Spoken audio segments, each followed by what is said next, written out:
Hi there, it's Bill with Smart Trades, and it's January 5th, 2011, and it's about 11:40 a.m. Pacific time. And first, I'd like to review crude oil. And I oftentimes try to emphasize to my clients that it's not necessarily always possible to know exactly what the future will hold for a particular market. Trading is really more about seeing the potential for a move, and also understanding places where we may have relatively good risk-reward ratios. And indeed, I think that crude oil just offered up one of those scenarios for us. And perhaps still has more to come. But anyway, one step at a time, as I always say. And here is the continuous crude oil futures chart. I had emphasized the area around 92, 92.50 as the area where we would test the top of this channel, and we might see a reversal. And basically, it was an important area to watch. Here's a close-up of that chart, a 240-minute, and you can see we hit that channel almost to the tick and fell over. Now, my idea of trading this is, aggressive traders could actually trade the test of the channel. I prefer to put a stop under the market or let the market roll over a bit and show that indeed it's failing at the trend line. Also, we did have a nice bearish divergence on the ADX here. We had a low volume on the test of that trend line, and then an increase in volume on the way down. Now, crude has come back pretty well. It's not clear to me whether or not this is a long-term top or not, but the main point of this portion of the report is to emphasize that you have an opportunity in situations like this to sell into that trend line, or sell the reaction off of that trend line, the top of the channel actually. And then, if indeed we get a decline like we have in crude, you can already bring your stop to break even. And that's the kind of risk reward that you want to be looking for, where basically risk, assuming there's no gaps and so on, and slippage, hopefully can get down to zero. Obviously, there's always risk in trading, but the idea is to reduce it, and this is the kind of scenario that I'm looking for. Also, just as a quick review on the pattern of the high here, we do have what appears to be an impulse wave down. It's possible this is part of a correction. That could be a C wave. And if we take out the 92 area or so, obviously if we make new highs above the 92.50 area, that would indicate that indeed, obviously, this is part of a larger correction, and crude has not put in a longer term top. On the other hand, a failure here and new lows would indicate we've got a series of lower lows and lower highs, and perhaps a change in trend. And on that note, we have a very similar type of pattern setting up in the stock market. In particular, here's the NASDAQ Qs, and you can see we have bearish divergences both on volume and on the breadth ratios, which I always like to see if we're making new highs, if I'm thinking of fading the trend. And no signal yet. We haven't even hit the top of that channel, but it is setting up for a possible scenario very similar to what crude did. Here's the longer term pattern. In my past reports, I emphasized that we've got a target area around the 12,000 area, perhaps a little above basis the Dow. The target date is actually today, the 5th of January, 2011. That said, there's no indication yet that a top is in, or that we're topping. So I would be patient here. I'd let the market show us what it's going to do if indeed it does fail at that channel, or perhaps goes up to the higher channel into the 12,020 target area.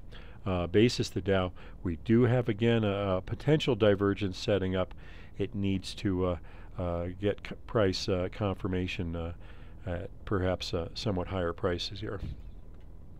Here's the S&P cash hourly chart. One thing that I mentioned to my clients in my reports over the last couple of days is, and I've mentioned this here also in previous videos, is when you get very strong breadth ratios, basis the NYSE above, say, 2,500 or so, above 2,000 on the NASDAQ, those peaks tend to be retested or exceeded, and indeed that has once again occurred. We had a very strong breadth expansion on the 3rd of January on that rally. Indeed, the decline was pretty steep, and I had my doubts whether or not this would occur once again. But in fact, that very strong breadth ratio, again, up towards around 2,500 on the NYSE, that those kinds of peaks are more often than not retested or exceeded by subsequent price action. Here's the longer term picture on the S&P cash. Again, I've looked at that 1285, 1290 area as a possible target. Once again, these targets, you have to take them with a grain of salt. Let's see what happens when we get there, if we get there.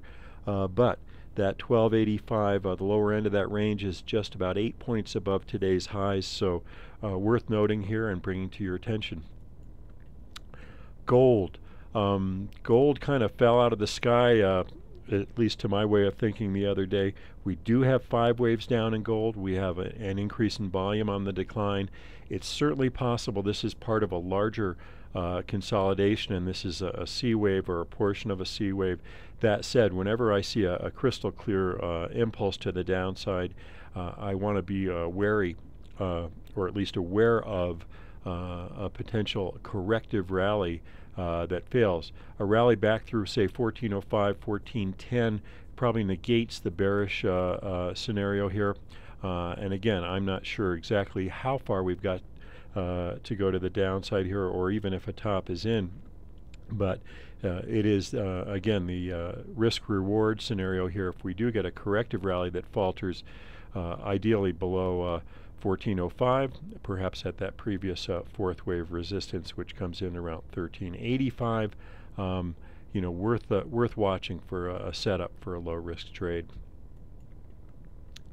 Here is the longer-term picture, and as you can see, longer term, when you look at that weekly chart, this looks like a consolidation pattern. So again, I would be very careful if I'm going short. If I'm long, I'd also be careful if we break through the bottom of that consolidation. We certainly may have a top in gold. I would favor this longer term trend here. That said, you might be able to trade within it. Again, that risk reward scenario is really what we're looking for. If you get that nice tight corrective type of rally that fails. Now, I mentioned this is actually, most of this information on here was on a previous video, and this is the euro currency, and as you can see, we have basically been going sideways. The 137.72 area is my small B wave resistance, and 129.55 is my larger B wave support. Now, this count is very tentative at best, but the bottom line is, as long as we're between these 2 areas, this resistance above and support down below, I don't think that it's crystal clear which way the euro is going. I would consider trading within this range, but I'd be careful in terms of the longer term. It's not clear to me exactly what's going on at this point. So when that's the case, let's wait and see. Here's something quite different. This is a mechanical system that I work on mechanical systems a lot, and this one is for the Russell IWM and the advanced decline line. It used some information basis the AD and the opening range breakout. Now, I'm posting this here just to give you an example of the kind of work that I do, and you can get more information on my website, or if you contact me. I'm thinking of offering videos and perhaps some lessons along these lines where I show how mechanical systems are developed, Also, sometimes what I'll do is use the mechanical systems. Here's a TradeStation report actually on this particular system. I make no claims of profitability. This is just a few days worth of data. But the nice thing about these TradeStation tests is they can show you, if an idea, really works, or if you're blue skying yourself. And in this case, you can translate this opening range breakout type of system both to the small cap bull 3X, the TNA, or the TZA. Again, basically this is a very short-term kind of trend-following type system that also uses breadth ratios. I also work on longer-term trend-following systems and whatnot.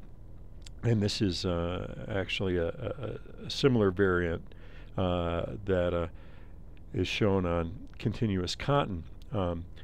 Basically, the idea behind this system is looking for range contractions and then breakouts in the direction of the trend.